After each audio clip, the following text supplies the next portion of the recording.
Grabe mga boss, ang lakas ng Los Angeles Lakers. Eto, nakamit nila ang kanilang 50 wins matapos nga ang kanilang laban dito nga sa Cleveland Cavaliers. May bagong record for LeBron James, gayon din dito nga para kay Coach JJ Redick.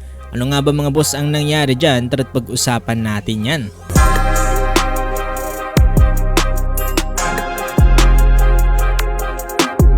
So last 7 games ng Los Angeles Lakers dito nga sa NBA regular season. Bago pa magsimula itong laban ay nagkaroon nga ng magandang balita para sa Purple and Gold dahil secured na ang kanilang playoff spot matapos nga naging laban ng Phoenix Suns. Pero hindi porket secured na itong Purple and Gold sa playoffs ay talaga magpapabayaan na sila. Dahil dito pa lamang sa naging laban na to mga boss, no, early in the first quarter, etong si Lolo Bron, eto nagkaroon kaagad ng isang napakagandang block to start the game.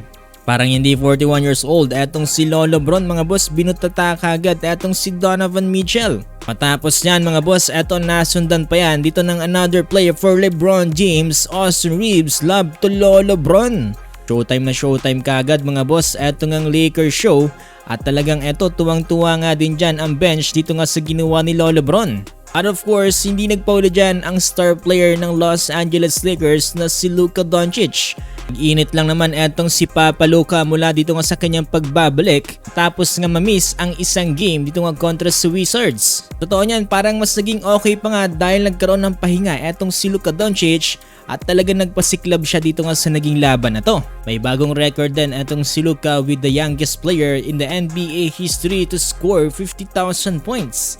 Naunahan niya rin etong si LeBron James na umidad pa noong 25 years old. At dito nga pala sa naging laban na to mga boss, no, panalo ang Los Angeles Lakers dito nga sa final score na 127-113.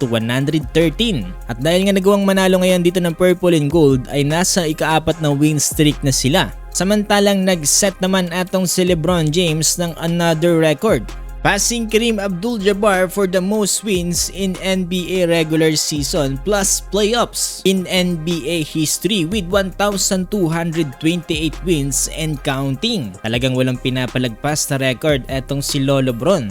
At hindi lang yan mga boss, na ito rin ang ika-100 regular season wins dito nga ni Coach JJ Redick. So double achievement to mga boss, no, para nga dito sa Purple and Gold.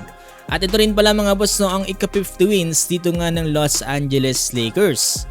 At dito nga sa naging laban na to mga boss, no, nakapagtala etong si Luka Doncic ng 42 points, 5 rebounds at 12 assists. Sinusundan siya dyan dito nga ni Austin Reeves with 19 points. Tapos merong 18 points si DeAndre Ayton at tig 14 points naman para kay Jake LaRavia at LeBron James. Kaya din para nga dito kay Rui Hachimura.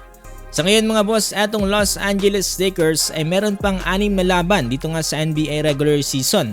At ang sunod nga nilang makakatapat sa April 3 Friday, ito ng Oklahoma City Thunder. So congrats para sa Purple and Gold, at kung si pa na may basketball updates ganito, ay huwag niyong kakalimutang i-follow itong ating page.